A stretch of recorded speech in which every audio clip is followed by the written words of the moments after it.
پانی جو رکا ہوا تھا ایک دم اوپر سے آیا اور پوری کی پوری فوج، پورا کا پورا خاندان فرعون کا غرق ہو گیا۔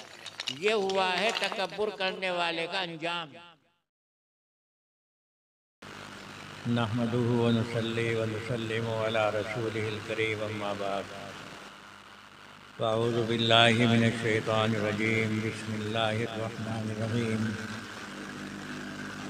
وإذ قلنا للملائكة اسجدوا لآدم فسجدوا إلا أبى واستكبر وكان من الكافرين صدق الله۔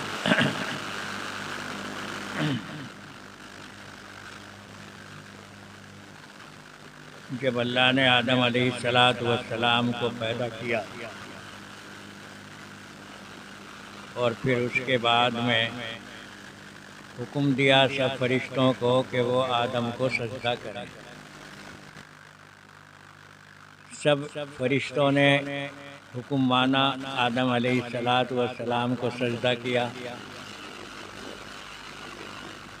لیکن ایک شیطان ابلیس نے سجدہ نہیں کیا۔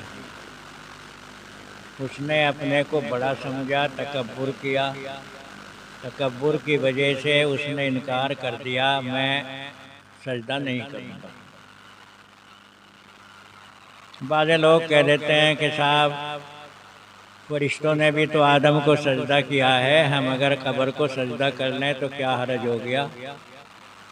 لیکن فرشتوں نے جو سجدہ کیا وہ تو اللہ کا حکم تھا، ادھر سے اگر حکم ملتا ہے تو اس کے حکم کی تعمیل کرنی پڑے گی۔ لیکن اللہ قبروں کو، اوروں کو سجدہ کرنے سے منع کرتے ہیں، کیونکہ نبی کریم صلی اللہ علیہ وسلم نے آخری وقت میں صاف طور سے فرما دیا ہے، لعن اللہ الیہود والنصارى اتخذوا قبور انبیائہم بیوتا، کہ اللہ یہود و نصارہ کے اوپر لعنت کرے، انہوں نے اپنے نبیوں کی قبروں کو گھر بنا لیا۔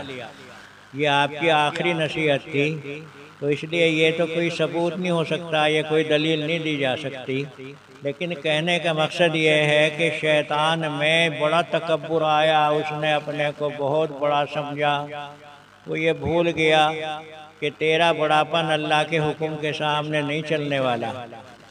خیر وہ تو مشہور قصہ ہے، لیکن شیطان نے جو سجدہ نہیں کیا تو دلیل یہ دی کہ اللہ تو نے مجھے تو آگ سے بنایا اور آدم کو مٹی سے بنایا، آگ مٹی سے اچھی ہو جوا کرتی ہے، تو چاہیے یہ کہ آدم مجھے سجدہ کریں، نہ کہ میں آدم کو سجدہ کروں۔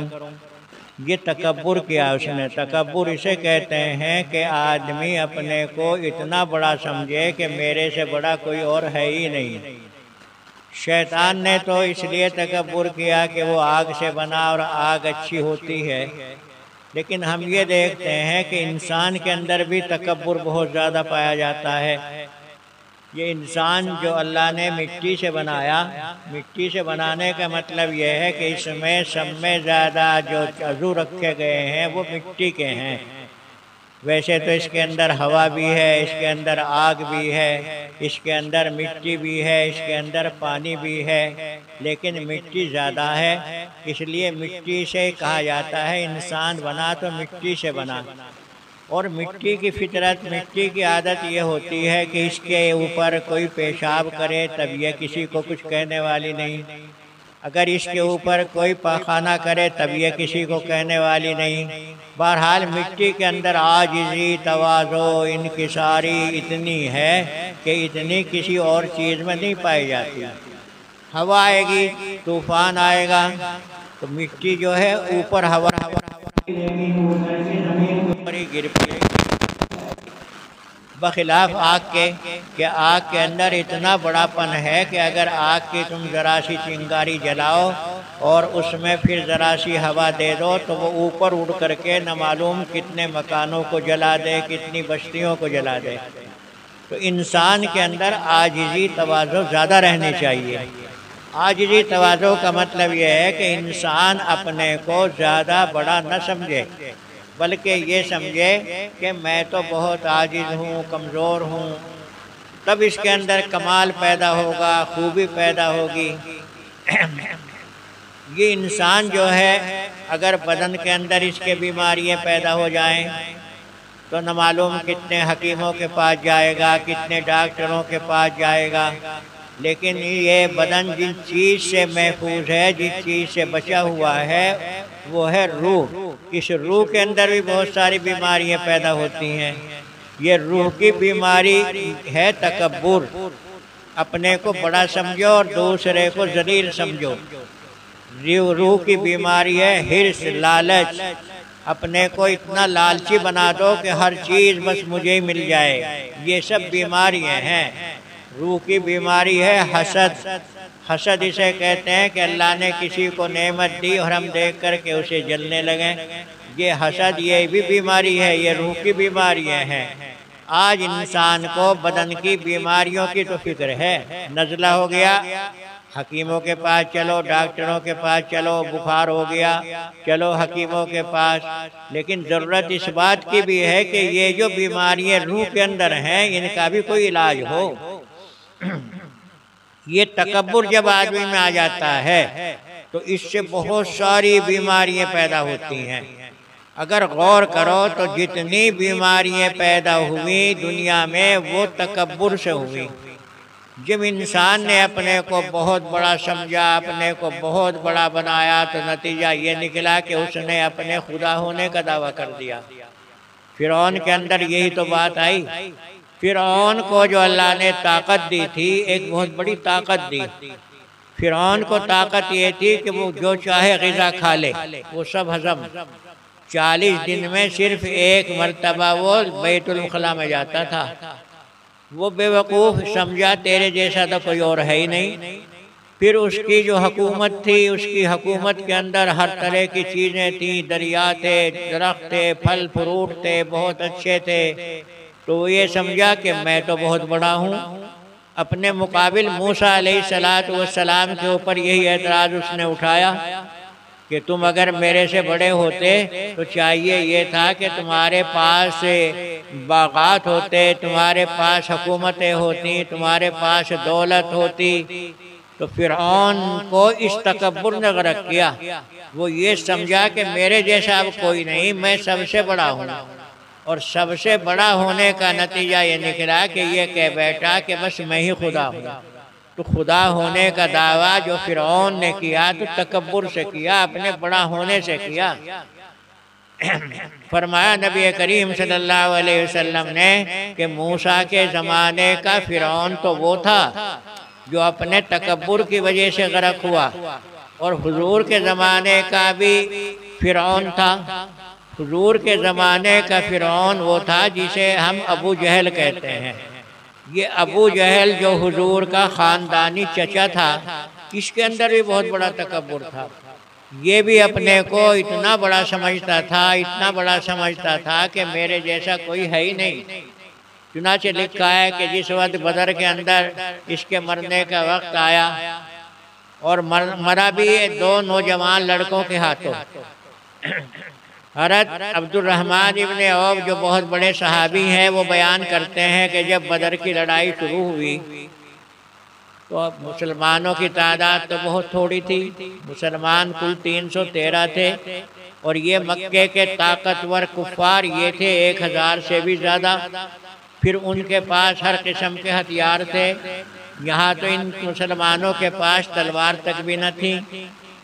یہ مکے سے جو لوگ چل کر کے آئے تھے ان کے پاس ہر طرح کی سواری تھی، گھوڑے تھے، اونٹ تھے، اور مسلمان تو بیچارے مدینے سے پیدل ہی نکل کر کے آئے تھے۔ اس لیے اول تو مکے والوں میں سب میں تکبر تھا، سب یہ سمجھ رہے تھے کہ ہمارے جیسا تو کوئی اور ہے ہی نہیں۔ لیکن ان سب کا جو سردار تھا ابو جہل، اس کے اندر تو سب سے بڑا تکبر تھا۔ تو حضرت عبد الرحمن ابن عوف یہ صحابی ہیں، یہ بیان کرتے ہیں کہ بدر کی لڑائی میں نے اپنے دائیں اور بائیں جو دیکھا تو دیکھا 2 نوجوان لڑکے ہیں، اور دونوں وہ لڑکے مدینے کے ہیں۔ تو میں نے سوچا کہ تیری برابر میں تو یہ ناتجربے کار لڑکے ہیں، انہیں لڑائی لڑنے کا کیا تجربہ۔ کوئی اچھے تجربے کار ہوتے تو ذرا 2 ہاتھ کرتے، ہم بھی کرتے اور وہ بھی کرتے۔ لیکن اتنے میں ایک لڑکا میرے پاس لگا اور مجھے کہنے لگا چچا ابو جہل کو جانتے ہو؟ میں نے کہا کہ تم کیا کرو گے ابو جہل کا؟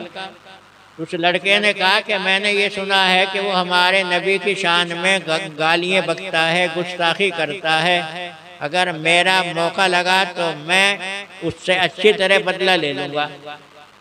تو میں نے کہا کہ دیکھو وہ سامنے جو دشمنوں کی فوج تیار کرتا ہوا پھر رہا ہے وہی ابو جہل ہے۔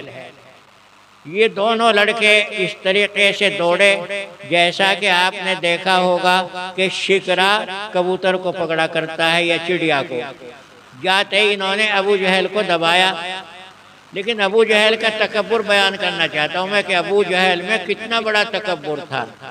جب یہ نیچے گر گیا تو اس نے پوچھا ان لڑکوں سے کہ تم مدینے کے ہو یا مکے کے؟ تو انہوں نے کہا ہم تو مدینے کے ہیں۔ مدینے والوں کو یہ لوگ ذلیل سمجھا کرتے تھے اور یہ سمجھا کرتے تھے کہ یہ تو ایسے ہی اپنا، چونکہ مدینے کے لوگ کاشتکار تھے، کھیتی کا کام ان کا تھا، اور مکے والے جو تھے یہ تجارتی لوگ تھے، ان کی تو تجارت ملک شام میں چلا کرتی تھی۔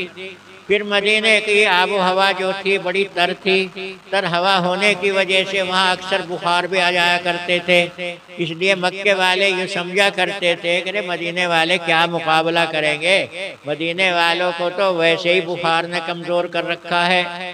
تو نیچے پڑا ہوا بھی کہنے لگا کہ اوہو تمنا دل میں یہ رہ گئی کہ میں اگر نیچے گرتا تو مکے والوں کے ہاتھ سے گرتا، مدینے والوں کے ہاتھ سے نہ گرتا۔ اب دیکھو تکبر کتنا ہے۔ پھر عبد الرحمن ابن عوف بیان کرتے ہیں کہ جس وقت اس کا آخری ٹائم آیا اور اس کے قتل ہونے کا نمبر آیا تو نیچے پڑا ہوا یہ کہہ رہا تھا کہ میری گردن ذرا خوب نیچے سے ملا کے کاٹیو، تاکہ قتل کیے ہوئے لوگوں میں جب میرا سر رکھا جائے تو دیکھنے والے یہ سمجھیں کہ یہ تو کسی بہت بڑے بہادر کا سر ہے، مرنے کے بعد بھی اپنے کو بڑا کچھ ظاہر کر رہا۔ لیکن اس تکبر کا کیا ہوا؟ خود بھی گیا اور اس کے ساتھ میں مکے کے جتنے بھی سردار تھے وہ سب مدینے والوں کے ہاتھوں بدر میں قتل ہو گئے۔ تکبر یہ انسان کو تباہ کرتا ہے، اور اس کے مقابل آتی ہے عاجزی، انکساری، تواضع۔ مطلب یہ کہ اپنے کو زیادہ بڑا مت سمجھو، یہ نہ سمجھو ہم جیسا کوئی نہیں۔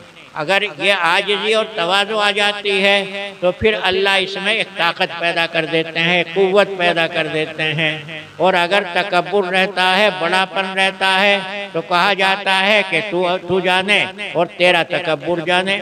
حضرت موسیٰ علیہ السلام کے ساتھ بھی یہی ہوا۔ حضرت موسیٰ علیہ السلام کی تم کمزوری یہاں سے سمجھ لو کہ آپ کا جو قبیلہ تھا، آپ کا جو کنبہ تھا، پہلی شادی اگر کسی لڑکی کی ہوتی تو ضروری تھا کہ وہ لڑکی فرعون کے گھر میں جائے، یعنی پہلی رات اس لڑکی کی فرعون یا فرعون کے خاندان کے گھر میں گزرتی تھی۔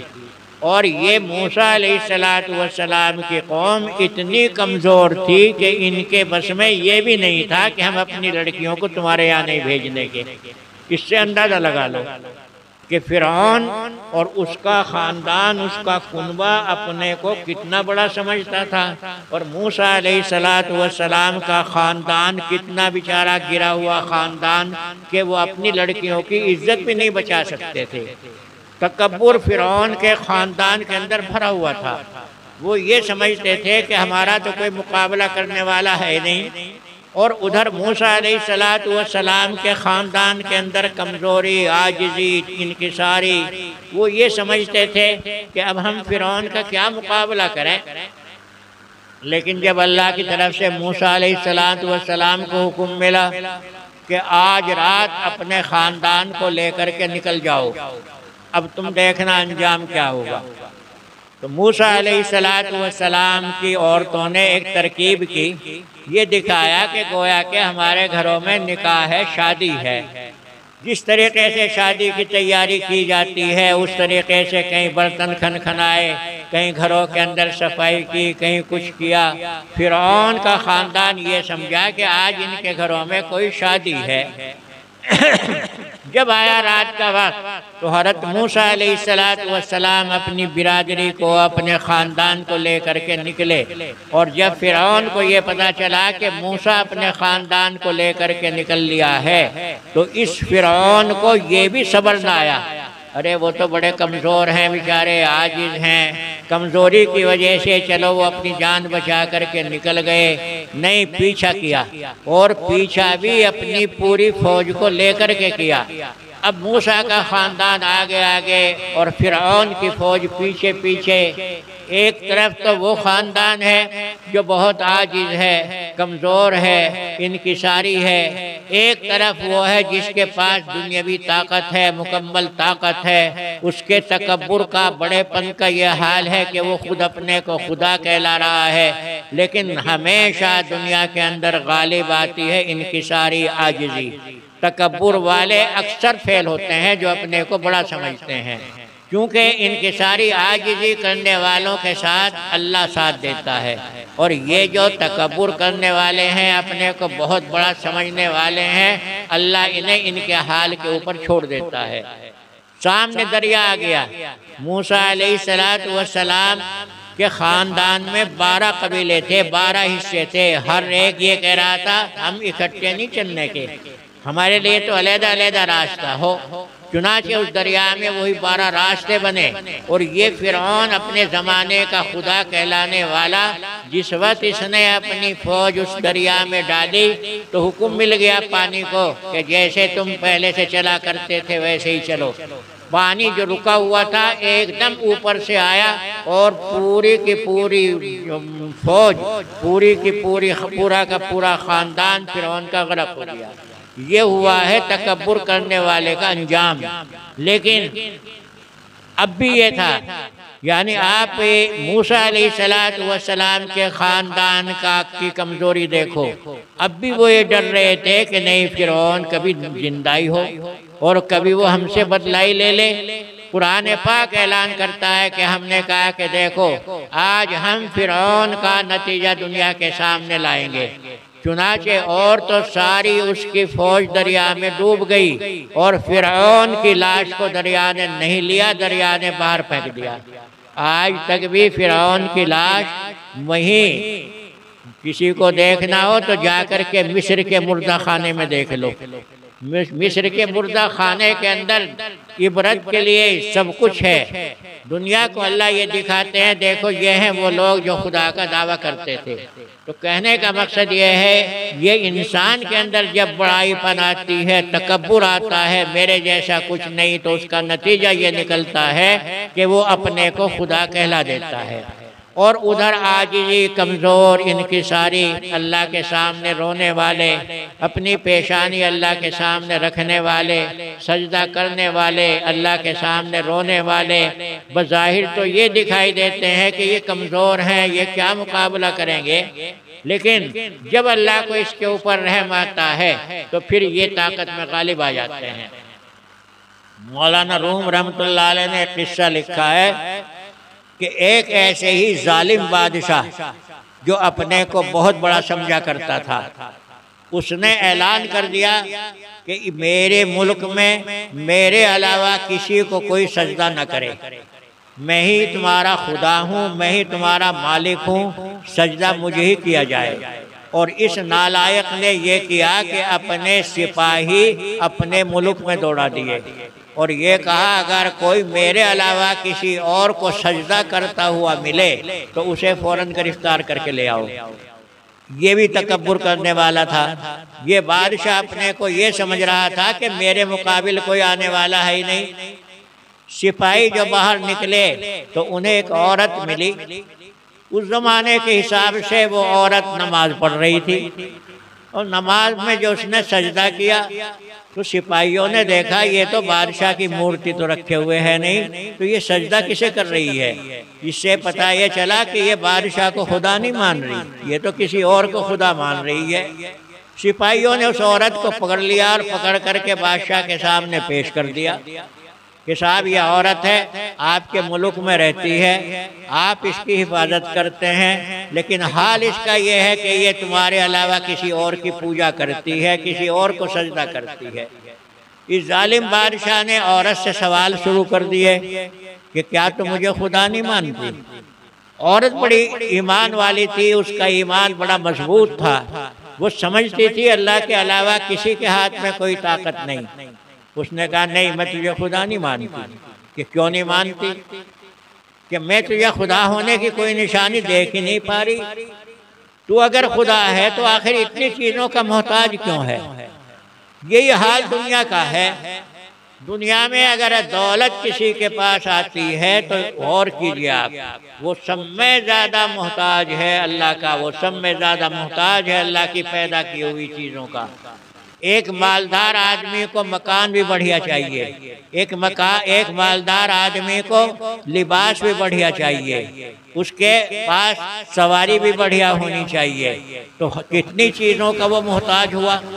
مزدوروں کا وہ محتاج ہے، انجینئروں کا وہ محتاج ہے، اینٹوں کا وہ محتاج ہے، مکانوں کا وہ محتاج ہے۔ اور ایک غریب آدمی بیچارہ ایک جھونپڑی میں اپنی رات گزار لے، وہ تو محتاج نہیں ہے کہ اس کے لیے کوئی قلعہ بنے۔ ایک غریب آدمی بیچارہ 2 روٹی چٹنی لگا کر کے کھا لے، اور مالدار آدمی کے لیے 10 چیزیں دسترخوان پہ ہوں گی۔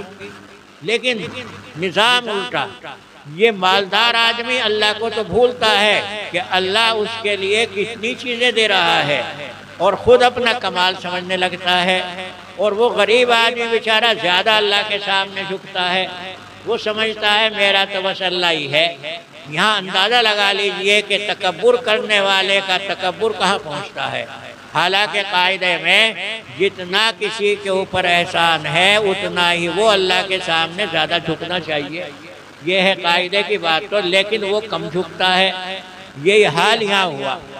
اس عورت نے صاف کہہ دیا میں تجھے خدا نہیں مانتی، تو کہیں زمین میں کپڑوں کا محتاج، کہیں تو لباس کا محتاج، کہیں روٹی کا محتاج، کہیں پانی کا محتاج۔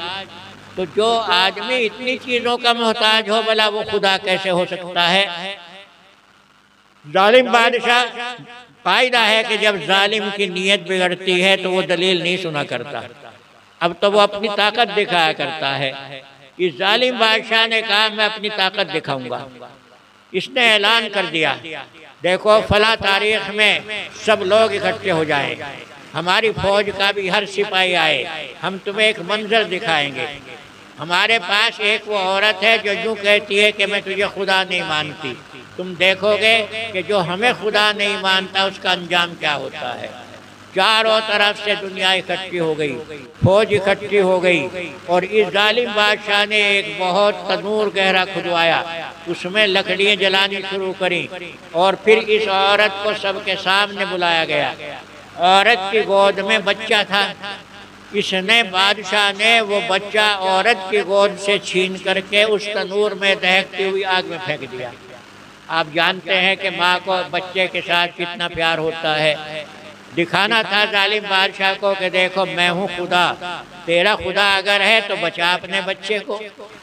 لیکن اب خدا کی قدرت سامنے آتی ہے۔ اب بیچاری یہ عورت کھڑی ہوئی سوچ رہی ہے اب میں کیا کروں؟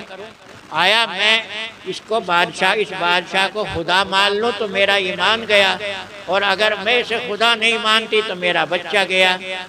لیکن آپ سوچئے کہ اس آگ کے اندر جلانے کی طاقت کس نے پیدا کی؟ طاقت پیدا کرنے والا تو وہی ہے، یہی آگ ہے۔ اگر ادھر سے طاقت نہیں ملتی جلانے کی تو یہ ٹھنڈی بن جائے۔ حضرت ابراہیم علیہ السلام کے ساتھ یہی ہوا۔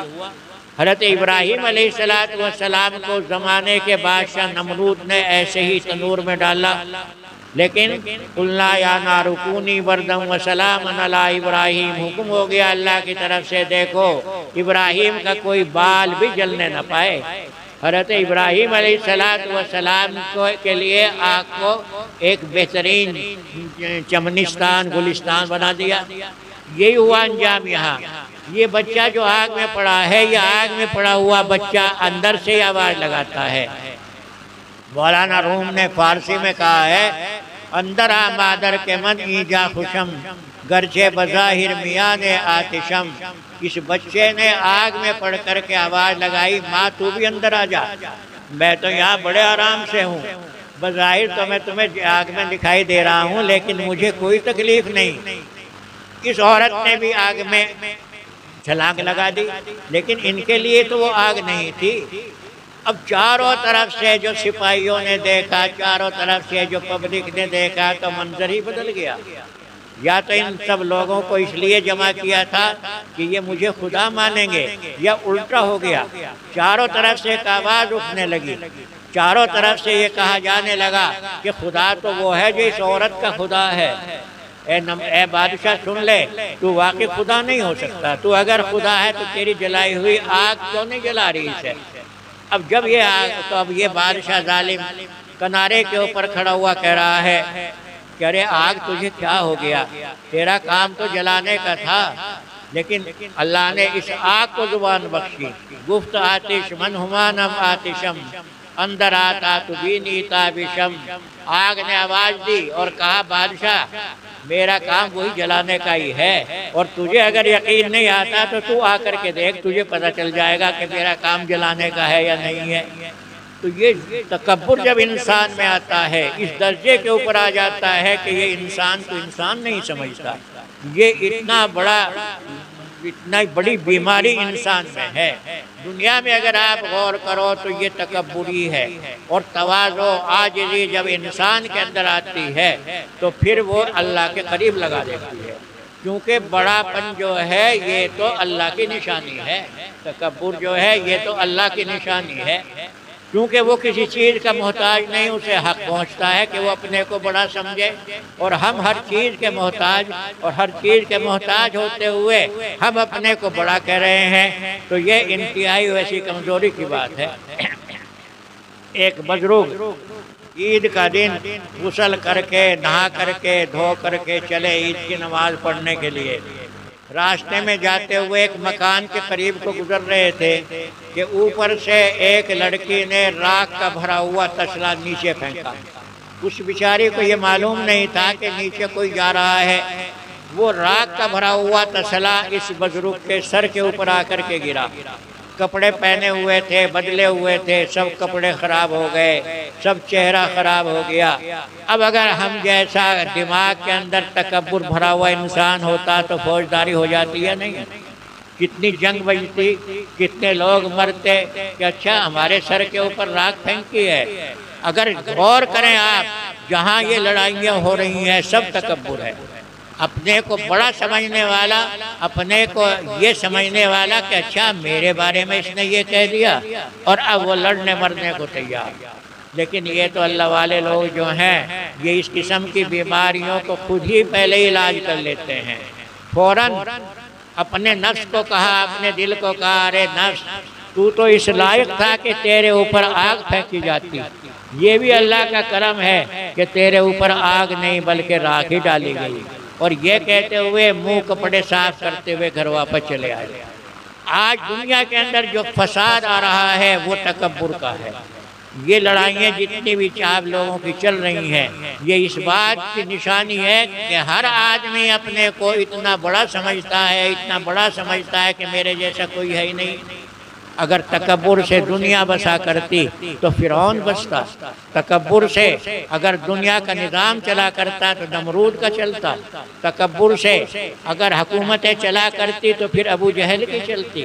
کیوں؟ آخر یہ سب کے سب غرق ہو گئے، اور وہ اللہ کے بندے جو اپنی بہت زیادہ تواضع اور عاجزی میں رہتے ہیں دنیا میں انہی کا نام ہے۔ تو بھائی ان بیماریوں کی طرف بھی نظر کرو۔ یہ تکبر لے بیٹھتا ہے انسان کو، اس کے پورے خاندان کو، وہ سب کو وہ تباہ کر دیتا ہے۔ ایسے ہی حال ہے حرص کا۔ یہ بہت ساری بیماریاں ہیں، ان بیماریوں سے اپنے کو بچاؤ۔ سماج میں، معاشرے میں جو آج سب سے بڑی برائی نظر آ رہی ہے وہ یہی تکبر نظر آ رہا ہے۔ چاروں طرف سے علاج کر لیجئے، کہیں پولیس بھاگی پھر رہی ہے، سمجھانے والے سمجھا رہے ہیں، سب کچھ ہو رہا ہے، لیکن تمہاری لڑائی، تمہارے جھگڑے نمٹنے کا نام نہیں لے رہے۔ بات کیا ہے؟ تکبر نے دماغ کو خراب کر دیا ہے۔ شیطان کے اوپر لعنت قیامت تک چلتی رہے گی۔ جب تک بھی قیامت آئے گی تو اس وقت تک شیطان لعین ہی اس کا نام ہوگا۔ تو بھائی ان بیماریوں کو دور کرو، پھر دیکھو کتنا سکون ہوتا ہے۔ وآخر دعوانا الحمدللہ رب العالمین.